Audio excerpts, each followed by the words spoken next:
संत रामपाल जी महाराज एक ऐसे महान संत जिन्होंने अपनी सतभक्ति, तत्व ज्ञान, करुणा और सेवा के बल पर समाज में नई मिसाल कायम की है। संत रामपाल जी महाराज की अगुवाई में उनके सभी सतलोक आश्रमों से समाज कल्याण के अद्भुत कार्यों ने समाज को सुनहरे भविष्य की एक नई उम्मीद दिखाई है। संत रामपाल जी महाराज से नाम दीक्षा लेने के बाद लाखों लोगों की लाइलाज बीमारियां जैसे कैंसर, एड्स आदि ठीक हुई। संत जी के ज्ञान से प्रेरित होकर उनके अनुयायियों ने लाखों यूनिट रक्तदान किया। संत जी ने लाखों बहन बेटियों का दहेज मुक्त विवाह करवाया।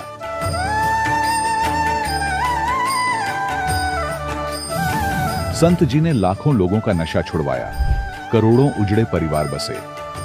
संत जी के आश्रमों में समागम के दौरान निःशुल्क नेत्र चिकित्सा, दंत चिकित्सा प्रदान की जाती है। संत रामपाल जी महाराज द्वारा समय समय पर पर्यावरण संरक्षण के उद्देश्य से बड़े स्तर पर वृक्षारोपण किया जाता है। संत जी ने जरूरतमंदों को तत्काल राहत पहुंचाने के लिए एम्बुलेंस सेवा शुरू की। संत जी अपने अनुयायियों को देहदान के लिए प्रेरित करते हैं, जिससे मानवता की सेवा और चिकित्सा क्षेत्र में सुधार हो सके। संत रामपाल जी महाराज के सभी आश्रमों में हर रोज निःशुल्क भंडारा आयोजित किया जाता है, जहां हर वर्ग, हर जाति और हर धर्म के लोग एक साथ बैठकर भोजन करते हैं।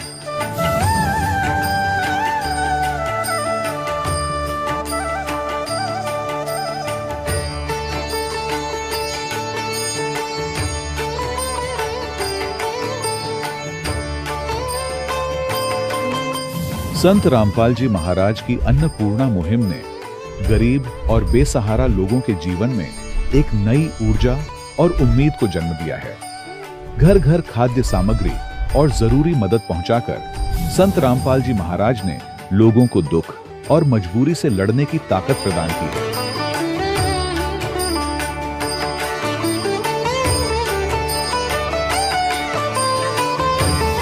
संत रामपाल जी महाराज द्वारा गरीब लोगों के लिए घर बनवाने का अद्भुत कार्य एक ऐसी मिसाल कायम कर रहा है जो सदियों सदियों संत जी की उदारता और दया भावना के तौर पर जाना जाएगा।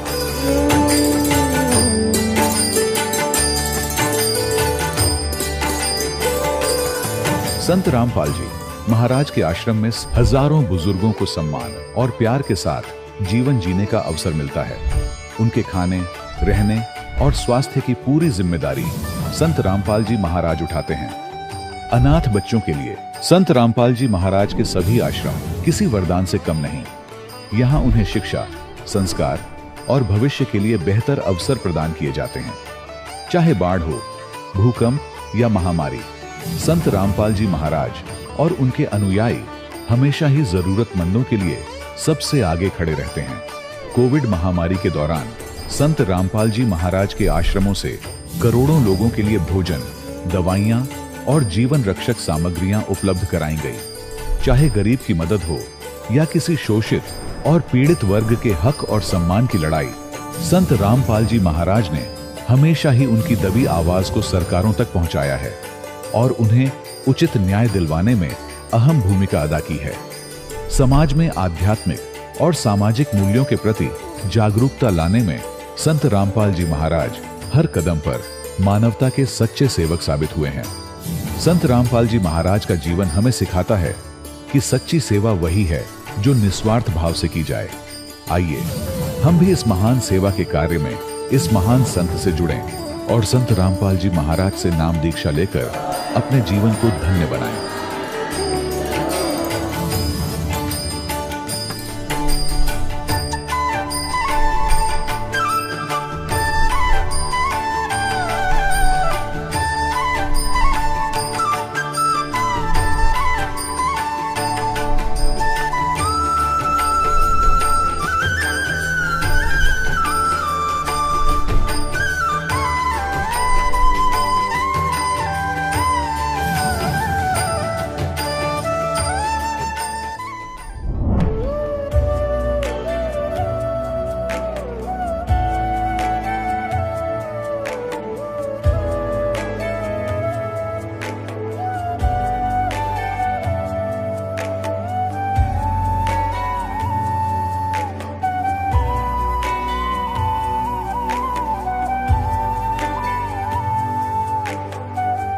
गीता में अर्जुन को स्वयं भगवान कह रहे हैं कि उस परमेश्वर की शरण में जा, उसके लिए उन संतों के पास जा जो तत्वदर्शी हो। इसी प्रकार हजरत मोहम्मद को उनका अल्लाह कह रहा है कि कोई और पूर्ण परमात्मा है, उसको पाने के लिए उन तत्वदर्शी संत की तलाश कर। वो प्रभु कौन है, ये जानने के लिए कृपया अवश्य सुनिए जगत गुरु तत्वदर्शी संत रामपाल जी महाराज के अमृत वचन। सत साहिब दर्शकों, क्या आपने कभी सोचा है, हम सभी देवी देवताओं की इतनी भक्ति साधना करते हैं, फिर भी दुखी क्यों हैं?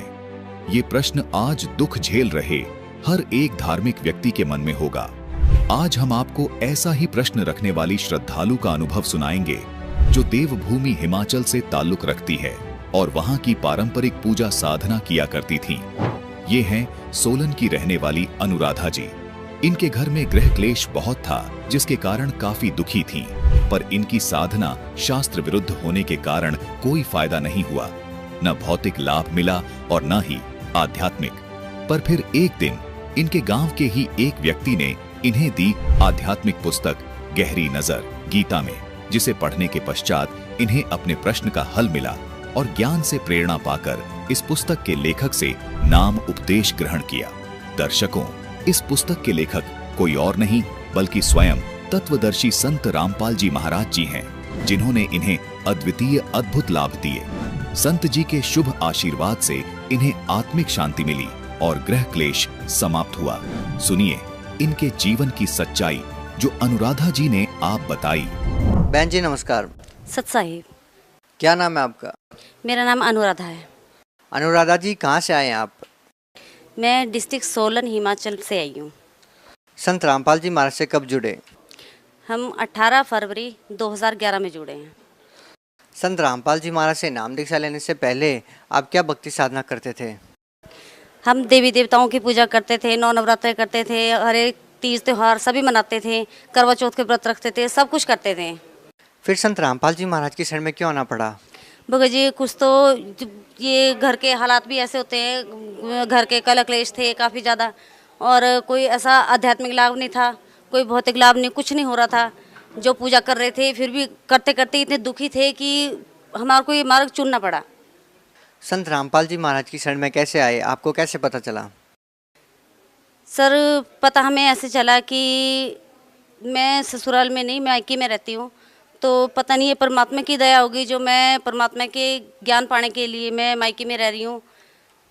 तो वहाँ पे हमारे एक पड़ोसी भगत जी हैं, हमारे भाई हैं हुक्मदास जी, तो 2010 में वो जुड़े हुए थे सबसे पहले।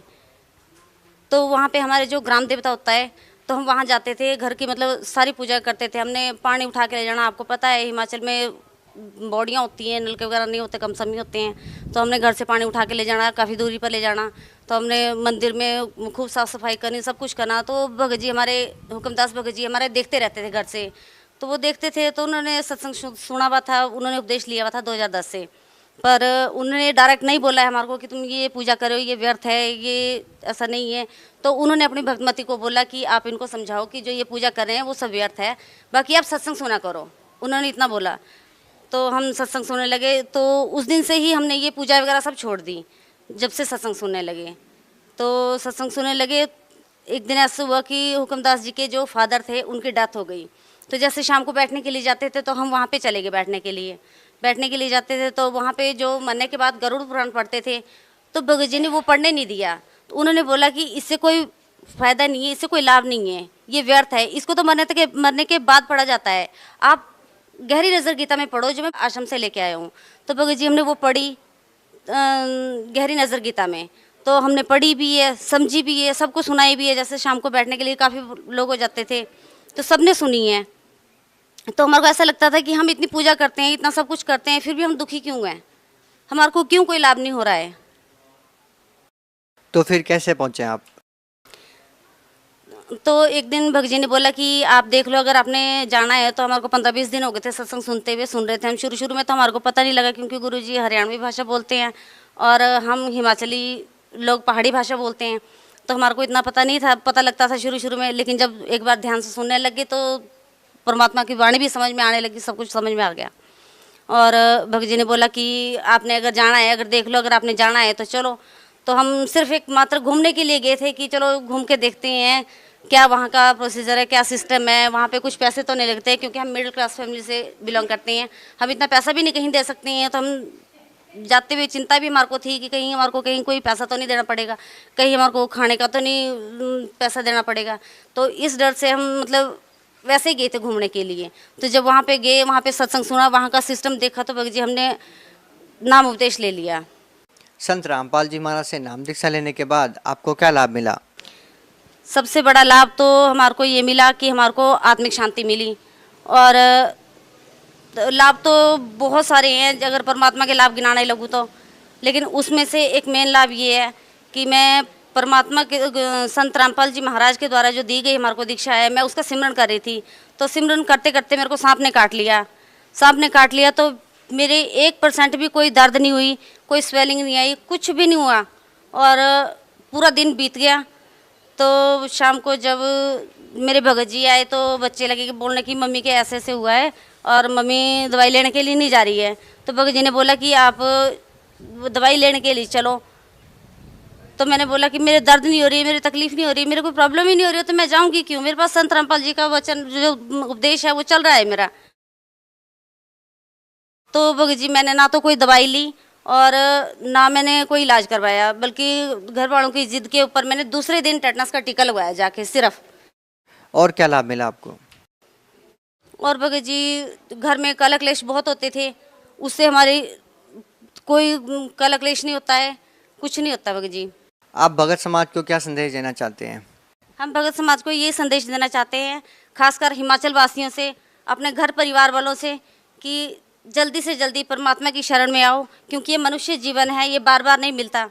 और ये मानुष जीवन अनमोल है, मिले ना बार बार, जैसे तरवर से पत्ता टूट गिरे बहु ना लगता डार। जी बहुत बहुत धन्यवाद। सत्साई। दर्शकों, अभी आपने सुने संत रामपाल जी महाराज से दीक्षा प्राप्त करके सुखी हुए भक्त के अनुभव। अब देखिए जगत गुरु तत्वदर्शी संत रामपाल जी महाराज के मंगल प्रवचन। अपनात्मा दास जिन महापुरुषों के नाम गिना रहा है, आप ये ना समझना कि जहां ये रहा करते वहां बड़ी भक्ति होगी, वहां कख नहीं किसी के पास।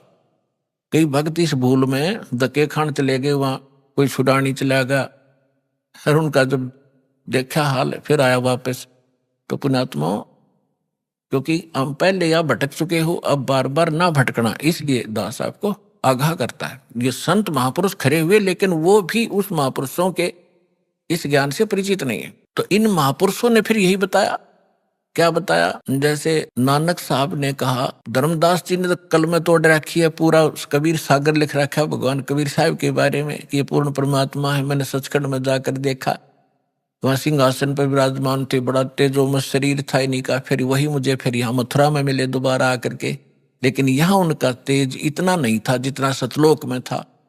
तो ये भी गरीबदास साहिब जी कहते हैं कि तेज पुंज अन्य दे धरकर इस विध हमको बैठी, हल्का तेज पुंज का शरीर बनाकर वो यही वेद बताते हैं कि वो अपने शरीर को सरल करके वो परमात्मा यहाँ प्रकट होता है, आता है, अच्छी आत्माओं को मिलता है।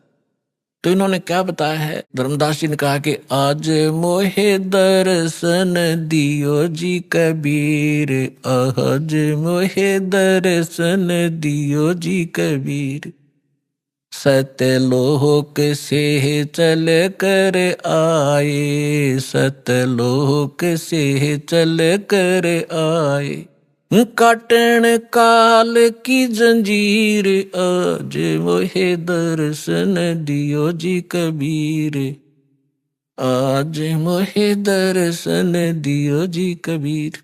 मलुकदास जी ने कहा है, जपोरे मन परमेश्वर नाम कबीर, जपोरे मन साहेब नाम कबीर।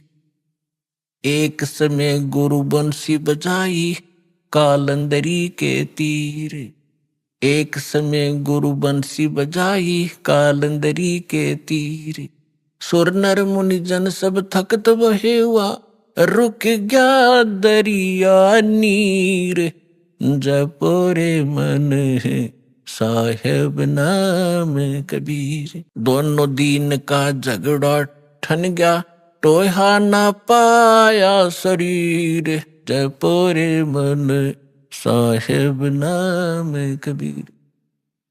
दास मलूक सलूक कहत है, खोजो खसम कबीर, मन जपोरे मन परमेश्वर नाम कबीर। नानक साहब जी कहते हैं, हाई सूरत मुलुक की वेश, ए ठगवाड़ा ठक्की देश, खरासियाना बहुता बार ये धानक रूप रहा करता। श्री गुरु ग्रंथ साहिब जी के प्रश्न नंबर 24 पन्ने पर ये वाणी अंकित है कि एक सवान दुई सवानी नाल भलके भौकाई, सदा ब्याल कोड छुरा झूठा मरदार, और ये धानक रूप रहा करता है। फाई सूरत मुलुक की वेश। फिर के नानक साहब जी कहते हैं, तेरा एक नाम तारे संसार, मैं एहो आस एहे आधार, ये धानक रूप रहा करता। फाई सूरत मुलुक की वेश, ए ठगवाड़ा ठगी देश, खरासियाना बहुता बार, ये धानक रूप रहा करता। और प्रश्न नंबर 731 पे कहा है कि नीच जात परदेसी मेरा छिन आवे चल जावे, और जाकी संगत नानक रंदा कैसे मोड़ा पावे। गुरु ग्रंथ साहिब जी के प्रश्न नंबर 721 पर लिखा है, एक अर्ज गुप्तम पेश तो दर कून करतार, हक्का कबीर करीम तू बे अपरवरदिगार, नानक बुगोयत जंतुरा तेरे चाकरा फाकाक। तो फिर आदरणीय दादू साहिब जी ने कहा है, जिन मुझको निज नाम दिया, सोए सतगुरु हमारे, दादू दूसरा कोई नहीं, ये कबीर सिरजनहार। आदरणीय गरीबदास साहिब जी को परमात्मा मिले जब वो 10 वर्ष की आयु के थे। आदरणीय गरीबदास साहिब जी का जन्म विक्रमी संवत 1774 में हुआ और सन 1717, और 10 वर्ष की आयु जब हो चुकी थी संवत 1784 और सन 1727 में, वो परमेश्वर जिसकी महिमा का गुणगान वेद बताते हैं, वो कैसी लीला करता है। गरीबदास साहिब जी की थोड़ी सी जानकारी देंगे आपको, क्योंकि हमारे अध्यात्म मार्ग में इन महापुरुषों का एक विशेष योगदान है, सभी का। लेकिन इनमें से गरीबदास साहिब जी को परमात्मा ने अपनी योजना अनुसार पुनः वो सत्य ज्ञान दिया है जो अन्य संतों को तो दिया था, लेकिन उनकी वाणी सभी संग्रह नहीं हो सकी, या गरीब धर्मदास साहिब जी को दिया था कंप्लीट, उसने लिखा ही था साथ बैठ के। जैसे आदरणीय नानक साहिब जी की सारी वाणी गुरु ग्रंथ साहिब तक नहीं पहुंची, नहीं लिखी गई, उसमें बहुत सी वाणी कहीं कहीं रह गई। एक प्राण संग्रह नाम की पुस्तक है, उसके बारे में भी कहा कि वो पूरी की पूरी नानक साहिब जी की वाणी थी, उसमें 160 अध्याय थे, 80 ही लिए गए, बाकी कुछ रह गए किन्हीं कारणों से, वो लंबा विषय है, फिर बताएंगे। तो इस कारण से इस विशेष अध्यात्म ज्ञान को समझने के लिए विशेष योगदान है आदरणीय गरीबदास साहिब जी गांव छुडानी जिला जज्जरवाड़े का। क्योंकि परमात्मा को मालूम था, जैसे काल ने कहा था कि आप कबीर नाम से अपना ज्ञान प्रारंभ करोगे और मैं आपके ही मार्ग में, आपके ही पंथ में अपने 12 दूत भेज दूंगा, आपके ज्ञान को खराब करेंगे और कबीर पंथी को आया करेंगे, नाम सारे गलत देंगे, तेरे ही अनुयायियों का मैं भट्ठा बैठाऊंगा। तब परमात्मा ने कहा था, ठीक है, तो अपना काम करिए, मैं अपना करूंगा। फिर परमात्मा ने कबीर सागर के अंदर कबीर बानी एक चैप्टर है, उसके प्रश्न नंबर 134, 35, 36 और 37 पे यह स्पष्ट किया है कि गरीबदास जी का 12वां पंथ होगा। उसमें गलती से संवत 1775 लिखा है, वहां 74 होना चाहिए, मिसप्रिंट है, कि उसमें जो आएगा भक्त संत, जो उसका मुखिया होगा, उसके माध्यम से मैं अपनी महिमा की वाणी को पुनः प्रकट कराऊंगा। लेकिन उस गरीबदास पंथ वाले भी उससे परिचित नहीं होंगे असंग जन्म तक, वो मेरे इस ज्ञान को समझ नहीं सकेंगे। जैसे काल ने कहा था, 12 पंथ करूं मैं साजा और नाम तुम्हारा ले करूं आवाजा। 12 पंथ चालू करूंगा तेरे नाम तय, परमेश्वर से कहा था। और 12 पंथ नाम जो ले ही, सो मेरे मुख में आन समोई। और अनेक पंथ चलाऊं, उनसे न्यारे ये राधा स्वामी, धन धन सतगुरु, जय गुरुदेव और ये ठाकुर जी, दनोद वाला ताराचंद, ये और अनेक पंथों में से हैं। और अनेक पंथ चलाऊं, या विद जीवों को भरमाऊं। जोग जीत जाओ संसारा, जीव न माने कहा तुम्हारा। तो इसलिए परमेश्वर ने कहा था कि चौथा युग जब कलयुग आई, तब हम अपना अंश पठाई और काल फंद छूटे नरलोई, सकल सृष्टि परवाने खोई। ये तो उन्होंने बता दिया कि 12वें पंथ में मेरी महिमा की वाणी प्रकट होगी। उसके बाद फिर उस 12वें पंथ में हम ही चलावें और सब पंथ मिटा के एक पंथ चलावें। तो परमात्मा ना ये दास भेज दिया पुण्यात्माओं, गरीबदास पंथ में ही दास का से ही निकास हुआ है। फिर क्या बताया है कि कलयुग बीतते 5500 पाचा, तब ये मेरा वचन होगा साचा। कलयुग बीत जावे जब एता, और सब जीव परम पुरुष पद चेता। 5505 जब वर्ष बीत जाएंगे, उस समय ये मेरी बात सत्य होगी कि मैं 12वें पंथ में स्वयं आऊंगा, सब पंथों को मिटाकर एक पंथ चलाऊंगा। अपने आत्मा थोड़े से दिन की बात है, बुद्धिमान समाज है, अभी तक उनके पास ये ज्ञान पहुंचा नहीं है और पहुंचने लग रहा है। परमात्मा तो दयालु है, घर घर टीवी लगा दिए, मोबाइल बना दिए, इनमें चिप डलवा लो, सीडी बैठ कर देख लो, पुस्तक पढ़ लो, टीवी देख, कहीं ना कहीं कोई ना कोई तो मार्ग से अपने बच्चों तक ये पहुंचा कर छोड़ेंगे। और जब उनको ये समझ में आएंगे, हाय ऐसे आएंगे दौड़कर और सब एक हो जाएंगे, सबका मोक्ष होगा, सब यहां भी सुखी होंगे और सतलोक जाएंगे। जहाज भर भर कर भगवान आपको सतलोक छोड़का होगा।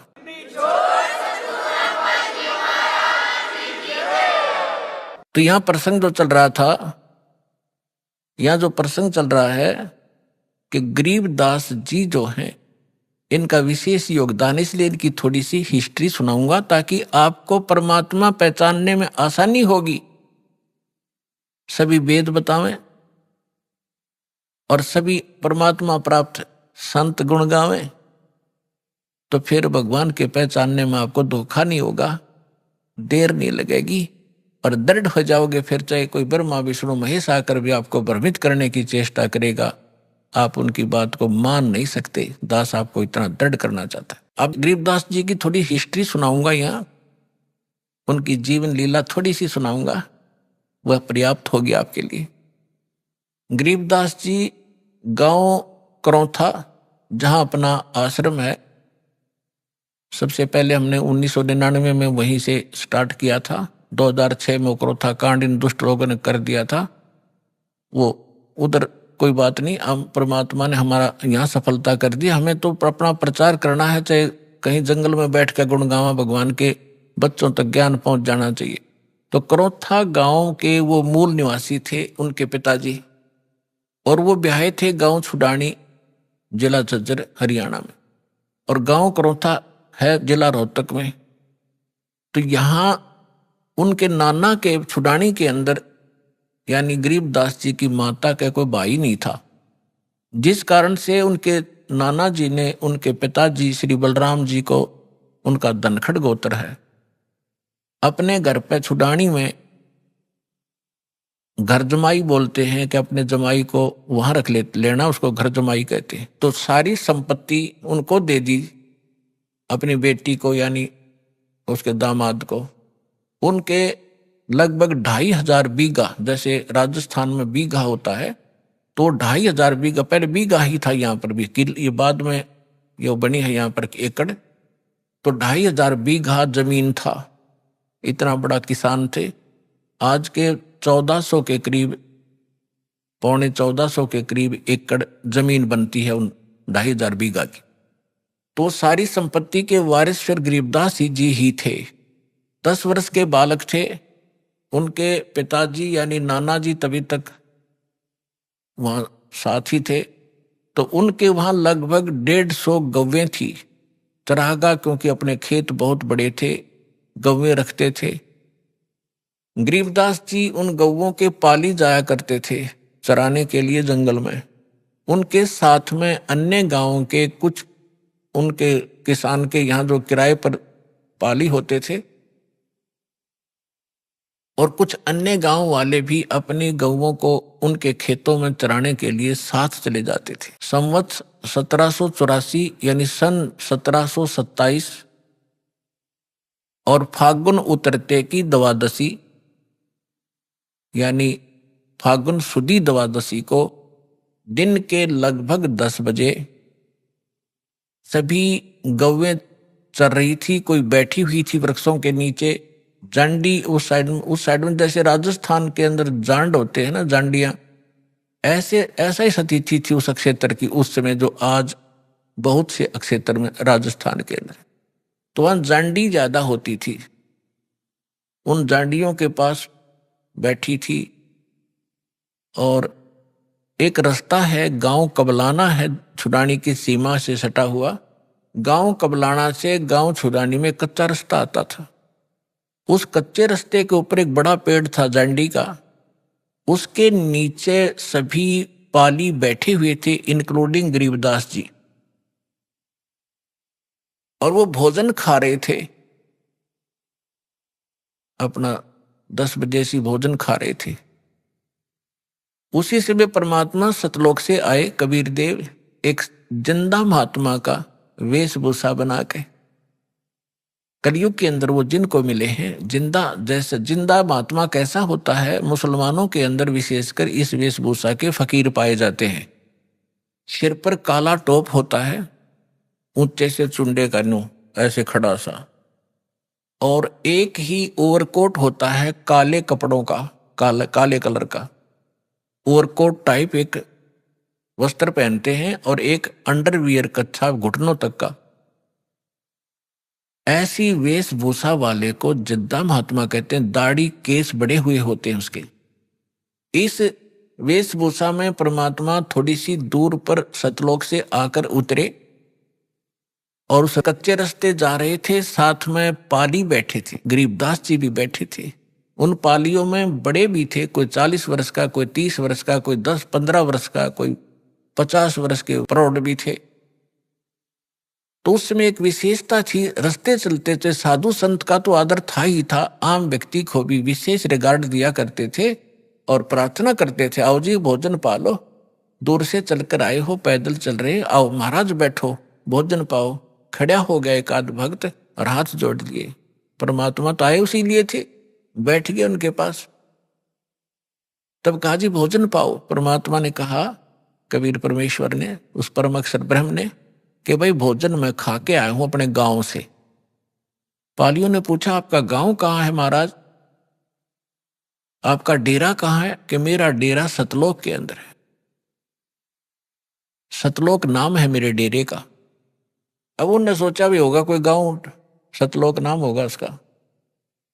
तो महाराज जी भोजन खाओ। परमात्मा बोले भोजन नहीं खाऊं मैं, छका हुआ भी खा के आया। तो दूध तो पीना ही पड़ेगा अपने, हमारे पास ऐसी गव्वे हैं, अभी 5 मिनट में दूध निकाल देंगे, ऐसी शरीफ गायें भी हैं। तो परमात्मा बोले भाई अगर दूध पिलाते हो तो कंवारी गाय का दूध पिया करूं मैं। तो सभी कहने लगे बाबा जी तेरा दूध पीने की नीत नहीं है, आप तो मजाक करते हो, उपहास कर रहे हो हमारा, आप दूध पीना ही नहीं चाहते। परमात्मा कहते पीना चाहता हूं, निकालो, कंवारी गाय का दूध पीता हूं भाई मैं। तब गरीबदास जी खड़े हुए, उनकी एक प्रिय बछिया थी जिसको अभी बैल ने टच नहीं किया था, दूध पीना मां का छोड़ रखा था। लगभग 1-1.5 वर्ष की बछिया हो चुकी थी, 1 वर्ष की, 1.5 वर्ष की। उसकी गले के रस्सी बांध रखी थी, उसको ला पकड़ के कहा देखो महाराज जी इसके बच्चा तो है ही नहीं, दूध कैसे देगी? परमात्मा बोले कोई एक पात्र लाओ जिसमें दूध निकालेंगे, ये दूध देगी भाई। अब वहां एक मिट्टी का बर्तन था, जैसे जल पीने के लिए या लस्सी पीने के लिए ले जाते थे, उसको साफ करके रखा हुआ था। तो उसको कहा कि ये रखा जी पात्र है। कहने लगे इसको फिर धो दो एक बार अच्छी तरह। फिर धो दिया साफ करके। इसके नीचे रखो गाय बछिया के नीचे गरीबदास जी 10 वर्ष के बालक पर तगड़े हो जाते थे, पकड़ कर बैठ गए, हंस रहे हैं, देख रहे बाबा जी कैसे दूध निकालेगा। अब परमात्मा ने बछिया के कमर पर थपकी मारी, लंबे लंबे सतन हो गए और दूध की धार बह चली। जब वो पात्र भर गया, अपने आप दूध बंद हो गया। गरीबदास जी हैरान कि बाबा जी बड़ा शक्ति वाला है। अगले महाराज जी फिर पी लो। आपने निकाला, कुछ दूध परमात्मा ने पिया। फिर उन पाली उपस्थित थे, बड़े छोटे जितने भी थे, उनसे कहा कि ले बेटा बच्चों पी लो, ये दूध यहाँ का नहीं है, मेरे डेरे से आया सतलोक से, अमृत है, ये पी लो। वो पाली जो बड़े वाले थे, समझदार माने थे अपने आप ने, वो कहने लगे हम ना पीवा जादू जंत्र का दूध, और कुंवारी गाय का पाप लग गया हमारा। अर्थ ने झूठा कर दिया कि मेरा तो कौन सी जाति का है। वो तो उठ कर चले गए।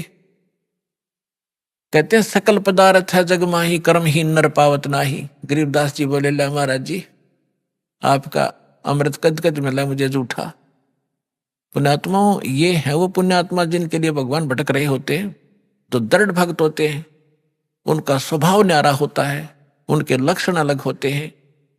तो तुरंत गट गट जितना पीना था पिया, बाकी रख दिया। तो परमात्मा ने उनको ज्ञान समझाया, सारी कहानी सुनाई।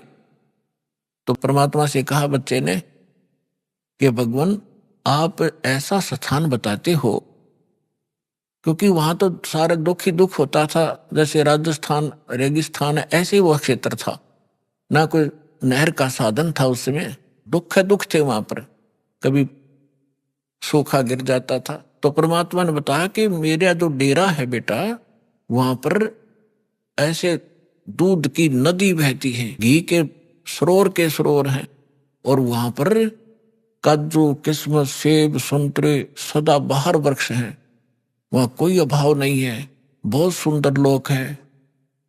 अब बालक था, प्रबल इच्छा हुई कि भगवान क्या वो लोग मैं देख सकता हूं। परमात्मा बोले ऐसे नहीं देख सकते, पहले आपने मंत्र लेना पड़ेगा, मेरा शिष्य बनना पड़ेगा, तभी उसमें आप प्रवेश कर सकते हो। बोला जी बना लो, क्योंकि कैसे बनाओगे मुझे शिष्य। परमात्मा ने प्रथम मंत्र दिया और कहा बेटा अभी तेरे को सतलोक ले चलता हूं, अपना डेरा दिखा के लाता हूं। उस आत्मा को निकाला, ऊपर ले गए, ब्रह्मा विष्णु महेश के लोक दिखाए, धर्मराज का लोक दिखाया जहां बैठकर वो सबका न्याय करता है। 21 ब्रह्मांड काल के दिखाए, काल की वो तपतशिला दिखाई जहां 1 लाख मानव शरीरधारी प्राणियों को ये यहाँ का भगवान भून कर खाता है, जिसके लिए आपको यहाँ पाले बैठा है, रोके बैठा है, बका रखा, आपको मूर्ख बना रखा है।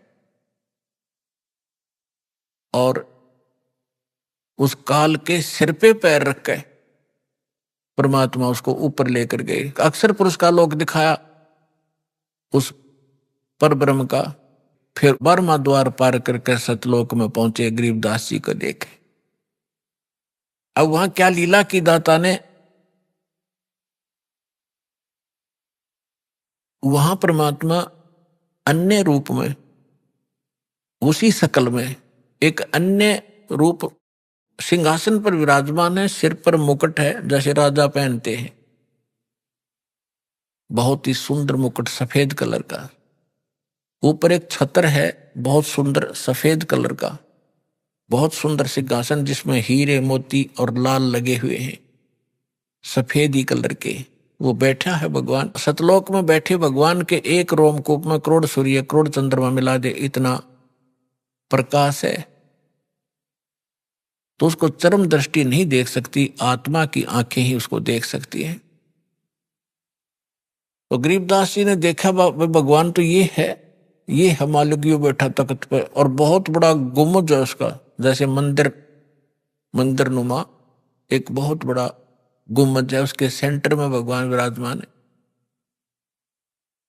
अब नीचे से जो जिंदा महात्मा के रूप में परमेश्वर कबीर जी गए थे उनके साथ, वो वहां जाकर चंवर उठा के और सिंहासन पर बैठे भगवान पर चंवर करने लगे। गरीबदास जी ने सोचा कि भगवान तो ये है, ये बाबा जी इसका कोई नौकर सेवादार, कोई इनका चेला चला होगा। इतना सोच ही रहा था, तभी वो तेजो में शरीर वाले भगवान खड़े हुए, सिंहासन छोड़ दिया और करबद्ध होकर कहा, भगवान ग्रहण करो अपना सिंहासन, आपकी अब्सेंस के में आप मुझे यहां बैठा कर गए थे। कबीर साहब उस पर विराजमान हुए और वो तेजो में शरीर उठाकर चंवर करने लगा, जैसे शिष्य करते हैं गुरु जी पे, ऐसे।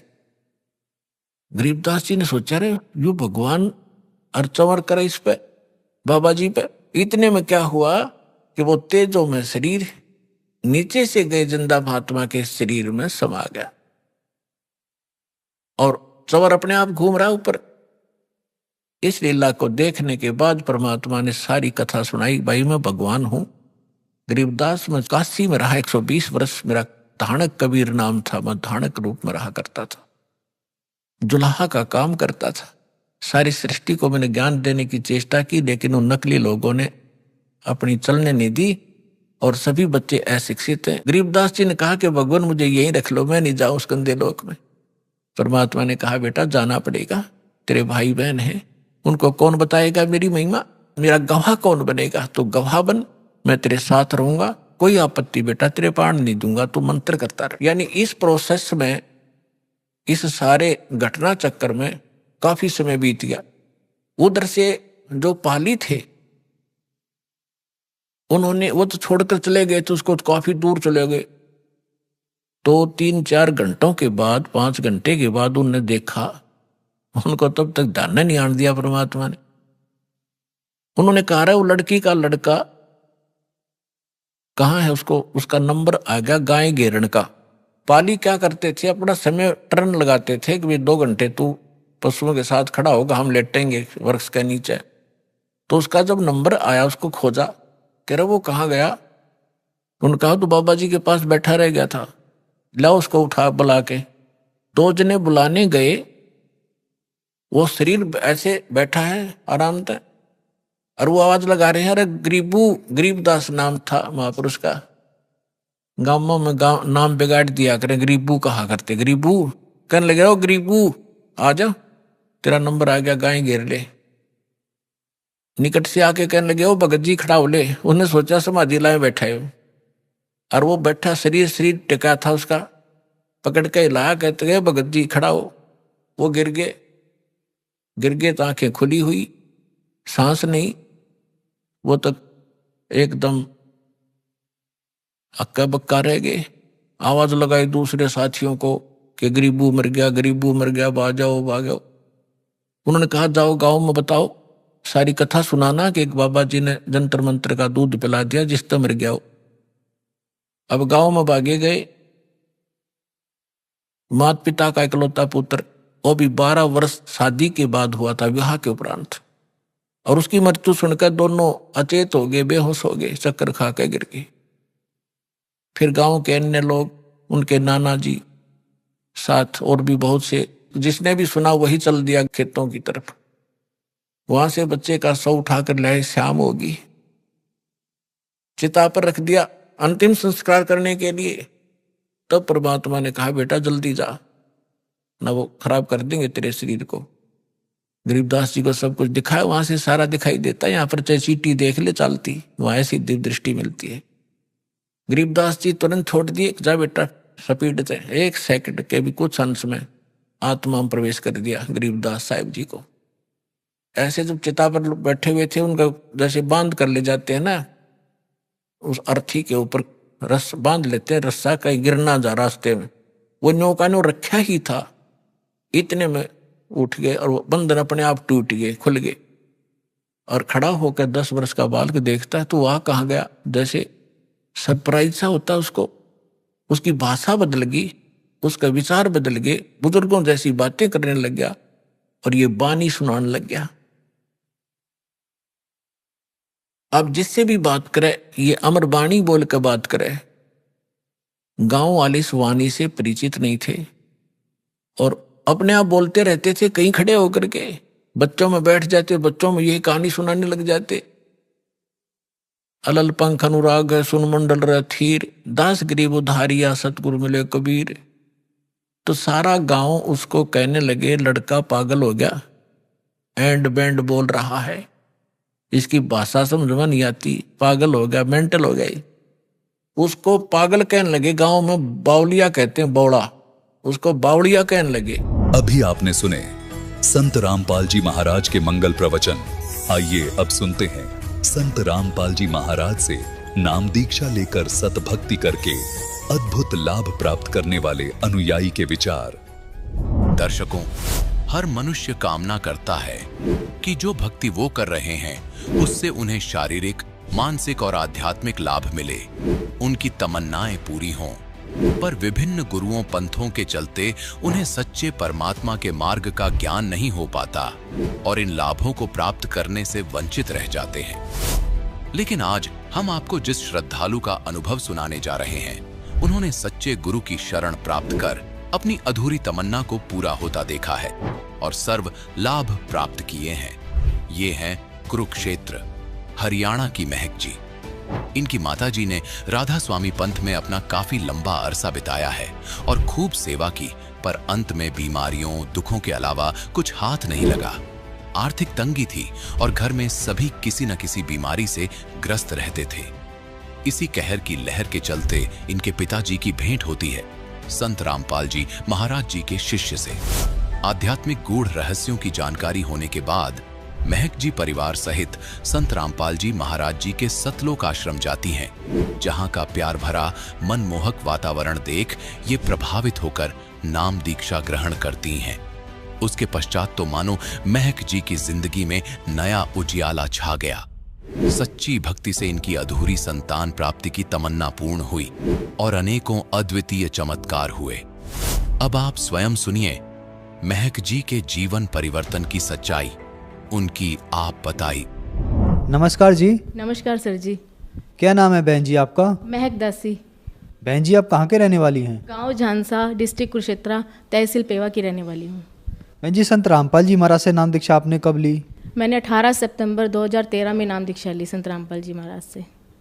बहन जी संत रामपाल जी महाराज से नाम दीक्षा लेने से पहले क्या आप कोई भक्ति साधना भी करती थी? हाँ जी, हम राधा स्वामी पंथ से जुड़े हुए थे। मेरे मम्मी पापा 30 साल से राधा स्वामी पंथ से जुड़े हुए थे। तो मेरी मम्मी 15 साल से पाठी की सेवा कर रही थी। वहाँ पे उन्हें जितनी सेवा वो वहाँ करके आती थी, घर आके उतना ही घर में कलेश, पैसों की इतनी तंगी थी, बहुत परेशान थे, घर में इतनी लड़ाई झगड़ा, पैसे एक एक पैसे के लिए रोते थे। 10 रुपये की अहमियत भी हमें पता चलती थी कि 10 रुपये क्या होते हैं। इतने हम दुखी हो चुके थे इस पंथ में जुड़ के। पर हम किसी को ये नहीं कह सकते थे कि हम इतने परेशान हैं या कुछ, हम किसी को ये नहीं बता सकते थे। हमने देवी देवताओं की पूजा करी। मेरे पापा का एक्सीडेंट हुआ, ट्रेन एक्सीडेंट हुआ, मेरे पापा का टांग कट गई उनकी। फिर भी लोग ये कहते थे कोई नहीं, पर बचा लिया इनको, बाबा जी ने बचा लिया। हम पर इतने दुखी थे, इतना घर में कलेश, हम बिल्कुल बेरोजगार ही हो गए थे। मेरे पापा घर बैठ गए थे, चंडीगढ़ एडमिट रहे इतना टाइम। फिर उनकी जब टांग ठीक हुई तो फिर उसके बाद वो उनकी बॉडी की सारी नसें ब्लॉक हो गई थी। वो बेड पे बिल्कुल हो गए थे, बाथरूम सब कुछ बीच में ही होने लग गया था। इतने परेशान थे, रोटी खानी उनको उठा के बिठा के फिर उनको खाना खुना खिलाना पड़ता था। बहुत ज़्यादा दुखी हो चुके थे हम। फिर हम मेरे पापा, जैसे ही मेरे पापा का एक्सीडेंट हुआ था, हमारी शॉप थी, स्वीट हाउस था, तो हमारा काम बिल्कुल ठप हो गया। हलवाई भी छोड़ के चला गया। बहुत ज़्यादा काम, 10 रुपये की सेल भी नहीं रह गई थी हमारी दुकान पे। घर से ही लेके खा रहे थे जो भी खाना था। तो मेरा भाई जॉब करता था, वो अप डाउन करता था, करनाल जाना, कहीं भी जाना। तो हमने सोचा वो दुकान सेल कर देते हैं तो हम कुरुक्षेत्र में घर ले लेंगे। तो हमने वो दुकान सेल करके हमने कुरुक्षेत्र में घर लिया। बहन जी तो फिर आप संत रामपाल जी महाराज की शरण में कैसे आए? हम संत रामपाल जी महाराज की शरण में यूँ आए, जब हम शिफ्ट हुए थे जिस दिन, मेरे पापा काम तो करते नहीं थे, वो घर ही बैठे रहते थे। तो जैसे ही गली में वो बैठ जाते थे। जैसे ही हम शिफ्ट हुए थे, तीसरे दिन ही मेरे पापा बाहर बैठे थे, तो वो आगे भगत जी, उन्होंने बताया कि ऐसे ऐसे राधा स्वामी पंथ ये है वो है। गलत बताने लगे कि वो वहाँ ज्ञान सही नहीं है, भक्ति सही नहीं है, काल के नाम दिए जाते हैं, वो भक्ति बिल्कुल गलत है, आप बिल्कुल काल के मुँह में जाओगे, आप सही भक्ति नहीं कर रहे, संत रामपाल जी महाराज की शरण में आओ। तो मेरी मम्मी, जब मेरे पापा ने आके घर बताया कि ऐसे ऐसे एक बंदा आया है कि ऐसे ऐसे गुरुजी बाबा जी के बारे में गलत बोल रहा है। तो मेरी मम्मी ने कहा उस बंदे को घर नहीं पढ़ने देना, वो घर नहीं आना चाहिए वो बंदा, मैंने उस बंदे को देखना भी नहीं है कि वो घर गुरुजी हमारे बाबा जी की निंदा करता है। वो रोज़ आता, रोज़ मेरे पापा को समझा के जाता, पुस्तक दी उसने, मेरे पापा पुस्तक पढ़ते थे 3 महीने तक। वो फिर मेरी मम्मी कहने लगी एक बार चलो उसको लेके आओ, कहता क्या है। वो बताता था कि आपकी सारी तंगी, आर्थिक तंगी ठीक हो जाएगी, आपको सारे सुख मिलेंगे, कोई तंगी नहीं रहेगी, शारीरिक सुख, आर्थिक सुख, मानसिक सब प्रकार के आपको सुख मिलेंगे संत रामपाल जी महाराज की शरण में आने से। तो जैसे ही वो फिर मेरी मम्मी ने कहा उनको एक बार घर लेके आना। जब वो भगत जी हमारे घर आए तो हमें ज्ञान समझाते रहे 3 महीने। वो भगत जी हमको ज्ञान समझाते रहे कि ऐसे ऐसे परमात्मा आए हैं, ये भक्ति है। संत रामपाल जी महाराज ये भक्ति शास्त्र अनुसार भक्ति कराते हैं कि ये सही भक्ति क्या है, वेदों में क्या लिखा है, कुरान में क्या लिखा है, शास्त्रों में क्या लिखा है, तो बाइबल में, ग्रंथ साहिब में क्या लिखा हुआ है कि परमात्मा कौन है। राधा स्वामी पंथ में हमें यही बताया जाता था कि परमात्मा निराकार है, बूंद सागर में जाके समा जाती है, उनका सिर्फ प्रकाश है, वहाँ पे कोई परमात्मा नहीं है। तो फिर वो ऐसे से बता के हमें जाते थे। अचानक ऐसे हुआ, जैसे मेरी मम्मी को कहा, फिर मेरे मम्मी पापा मान गए नाम लेने के लिए कि हम नाम ले लेते हैं। तो भगत जी को घर बुलाया कि ऐसे ऐसे नाम लेना। गुड़िया रोई जा रही है कि उसने नाम लेना है, उसके मन में पता नहीं क्या हो रहा है कि मैंने नाम लेके आना है। जब हम अगले दिन संत रामपाल जी महाराज की शरण में जब हम गए, तो जब हम आश्रम में गए, इतना अच्छा माहौल वहाँ पे, सारे कह रहे थे भगत जी करके, इतने प्यार से आदर से बुला रहे थे। वहाँ निःशुल्क नाम दीक्षा मिली हमें, खाना पीना सब कुछ निःशुल्क था, और देसी घी का भंडारा होता था वहाँ पे। वहाँ ऐसा माहौल हमें कहीं भी देखने को नहीं मिला। संत रामपाल जी महाराज की जब शरण में गए हम, तो जब हम जब दर्शनों की लाइन में लगे, तो हमें संत रामपाल जी महाराज ने जब दर्शन दिए, सिर पे हाथ रखा। जब मेरी मम्मी के सिर पे हाथ रखा तो मेरी मम्मी के सिर पे ऐसी चक्की, मम्मी कहती ऐसी चक्की घूमी कि इतना सिर से जैसे पता नहीं टनों वजन मेरा सिर से हल्का कर दिया परमात्मा ने। मेरी मम्मी ने कहा कि गुरुजी हम संत रामपाल जी महाराज, जब हम राधा स्वामी पंथ से जुड़े थे 30 साल से, तो संत रामपाल जी महाराज ने कहा बेटा तुम काल के जाल से बच के आए, परमात्मा ने तुम्हें निकाल लिया वहाँ से। हम ऐसे संत रामपाल जी महाराज की शरण में आए। बहन जी, संत रामपाल जी महाराज से नाम दीक्षा लेने के बाद क्या आपको कोई लाभ भी प्राप्त हुए? हाँ जी सर, संत रामपाल जी महाराज की शरण में आने से पहला लाभ तो मुझे ये हुआ, मैंने कोई गुरु नहीं बनाया था। प्रथम गुरु मेरे संत रामपाल जी महाराज थे और आखिरी गुरु भी संत रामपाल जी महाराज ही हैं, क्योंकि इन्होंने मुझे गुरु के बारे में कुछ नहीं पता था कि गुरु होता क्या है, ये गुरु क्यों बनाते हैं। गुरु होता है वो हमें इतने सुख दे सकता है, हमें मोक्ष करा सकता है। मेरे को सतलोक के बारे में कुछ नहीं पता था, ये स्वर्ग क्या होता है, सतलोक नरक, कुछ नहीं, मेरे को इस बारे में कोई जानकारी नहीं थी।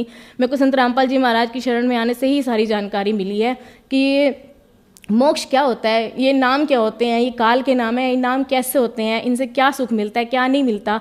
ये हमें संत रामपाल जी महाराज की शरण में आने से मेरे को मिला। सबसे पहला लाभ तो मुझे यही मिला। संत रामपाल जी महाराज की शरण में आने के बाद मेरी मम्मी की थायराइड की प्रॉब्लम ठीक हो गई थी। मेरी मम्मी थायराइड की गोली खाती थी, 8-10 साल से मेरी मम्मी थायराइड की गोली खा रही थी। वो संत रामपाल जी महाराज ने नाम लेने से वो मेरी मम्मी की दवाई बंद होगी, अब वो ठीक है। थायराइड की प्रॉब्लम उन्हें उसके बाद कोई प्रॉब्लम नहीं आई। तीसरा लाभ मुझे ये मिला, मेरी शादी के बाद मेरे पास बेबी नहीं था, मेरे को डेट की प्रॉब्लम थी।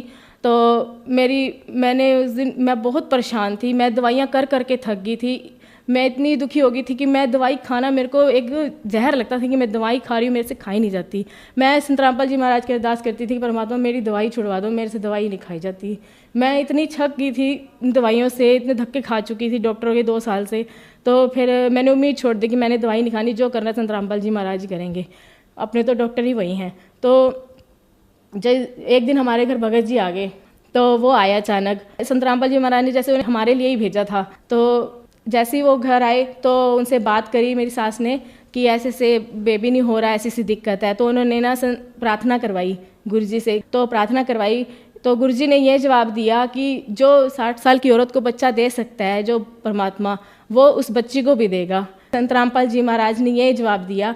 और आप यकीन नहीं करोगे कि मैं 15 दिन बाद मेरी रिपोर्ट पॉजिटिव आई और 9 महीने बाद मेरे पास बेबी हो गया था, और मेरी जो डेट की प्रॉब्लम थी वो भी दिक्कत ठीक हो गई थी। चौथा लाभ मुझे ये मिला कि मेरे ससुर जी हैं, जब हमारा रिश्ता हुआ था, जिस दिन जाना था मेरी मम्मी और ने देखने के लिए, तो उस दिन काम चल रहा था वुडन का मेरे ससुराल में। तो वुडन का काम चल रहा था, वो सामान सारा समेट रहे थे।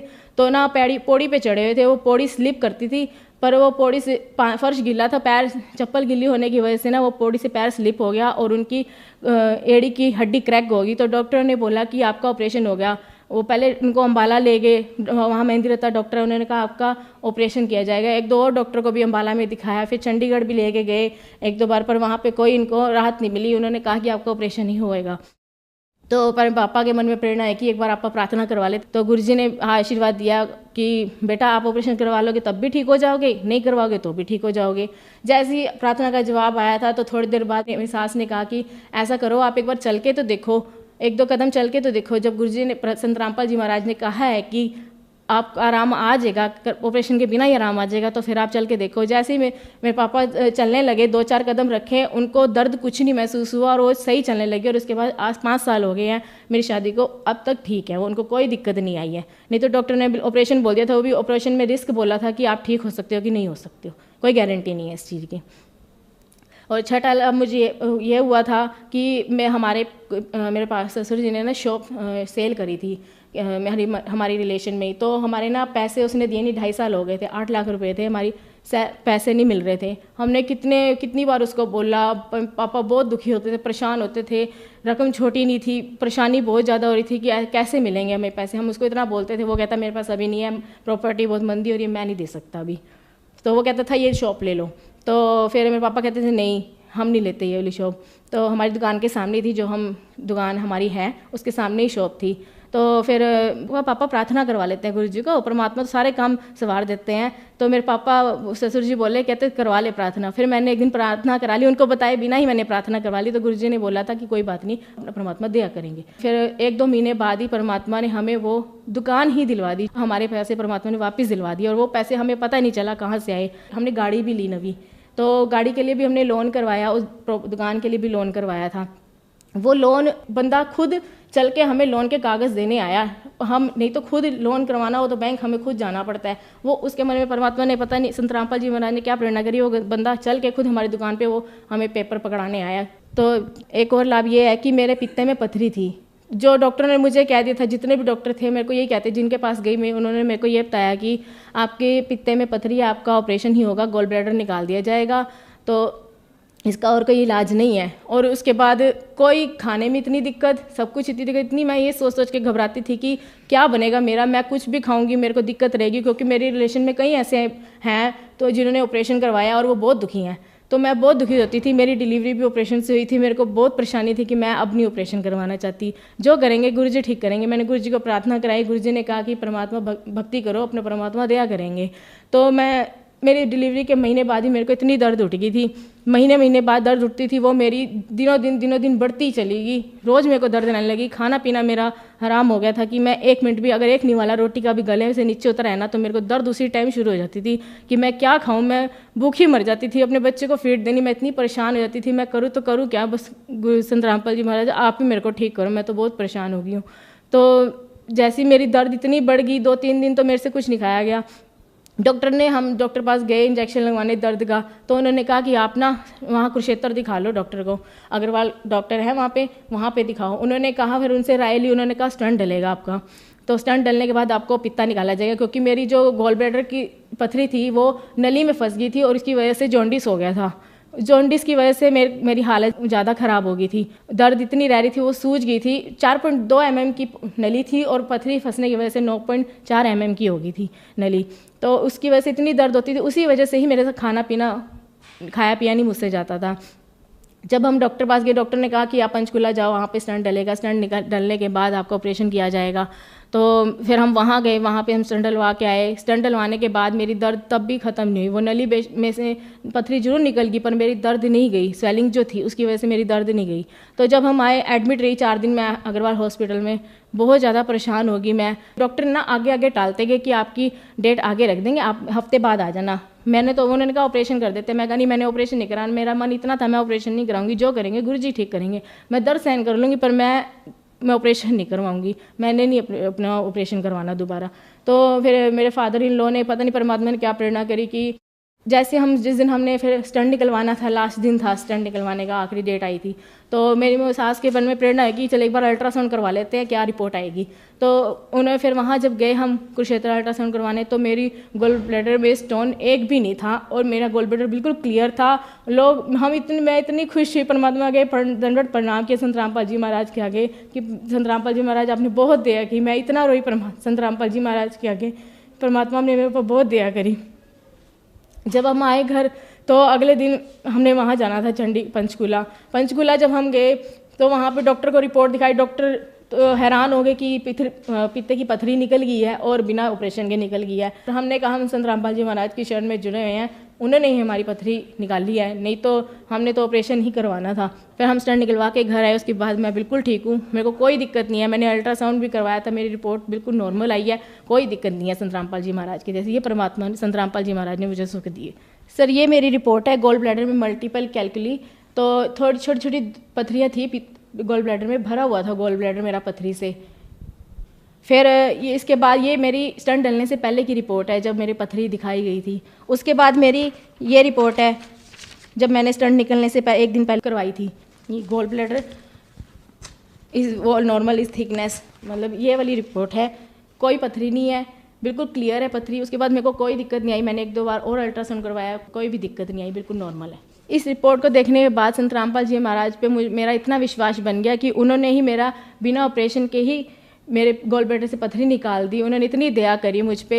मैं सोचती थी परमात्मा लाभ कैसे देता है, कैसे करता है, परमात्मा ऐसे भी लाभ देता है, इतने सुख देता है परमात्मा। संत रामपाल जी महाराज ने मुझे इतने सुख दिए, मुझे नहीं उम्मीद थी कि ऐसे कोई सुख मुझे मिलेंगे। इतने लाभ दिए परमात्मा ने, संत रामपाल जी महाराज ने। अगर मैं सुबह से शाम हो जाएगी, मैं आपको ये लाभ बताते बताते इतने छोटे छोटे लाभ दिए परमात्मा। मन की इच्छाएं सारी पूरी करते हैं। जो हम सोचते थे कि ऐसा कोई परमात्मा है जो हमारी इच्छा पूरी करता होगा, संत रामपाल जी महाराज वही परमात्मा ही है। संत रामपाल जी महाराज जिन्होंने मुझे इतने सुख दिए और आज उनके गुणों का उनका गुणगान करती फिरती हूँ कि यही संत रामपाल जी पूर्ण परमात्मा है और इस धरती पर आए हुए हैं। जैसा कि आपने बताया कि पहले आप राधा स्वामी पंथ में जुड़े हुए थे, वहाँ आपने बहुत सारी भक्ति साधना की, वहाँ आप बहुत ज़्यादा परेशान भी रहे, आपके फादर भी बहुत ज़्यादा बीमार रहे, लेकिन आप लोग संत रामपाल जी महाराज की शरण में आए तो आपने बताया कि आपकी पथरी बगैर ऑपरेशन के संत रामपाल जी महाराज ने ठीक की। तो संत रामपाल जी महाराज में ऐसा क्या है जो इतनी भक्ति साधना करने के बाद भी पहले आप वहाँ ठीक नहीं हो रहे थे और फिर आप संत रामपाल जी महाराज के पास आकर ठीक हुए? संत रामपाल जी महाराज शास्त्र अनुकूल भक्ति कराते हैं, वेदों शास्त्रों से प्रमाणित भक्ति कराते हैं। उन्होंने ही बताया कि परमात्मा कौन है। संत रामपाल जी महाराज ने ही बताया कि पूर्ण परमात्मा कबीर साहब जी हैं, जो इस धरती पर 600 साल पहले भी आए थे और आज संत रामपाल जी महाराज के रूप में आए हुए हैं। तो उनसे हमने भक्ति जब प्राप्त करी, उन्होंने कहा आपको नाम लो, आपको नाम परमात्मा इन आपके भक्ति से ही देगा, सुख आपको भक्ति से ही मिलेंगे।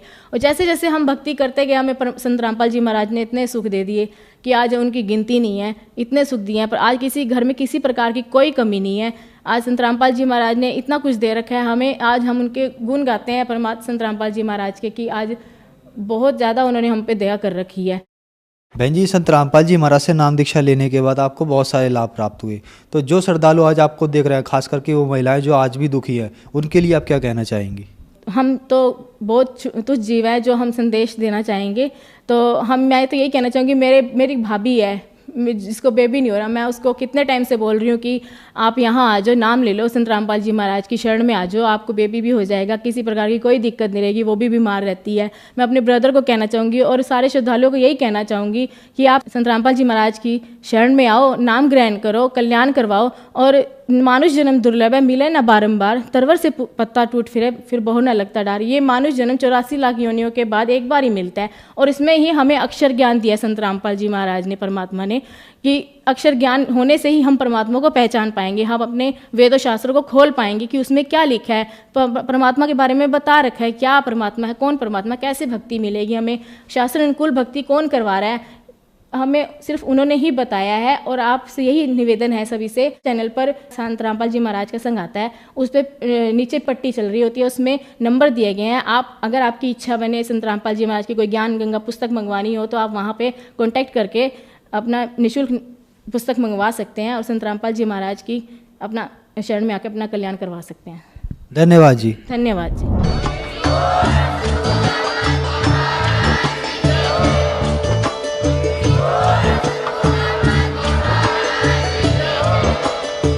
सुन रहे थे जगत गुरु तत्वदर्शी संत रामपाल जी महाराज जी के मंगल प्रवचन। अधिक जानकारी के लिए विजिट कीजिए हमारी वेबसाइट www.jagatgururampalji.org।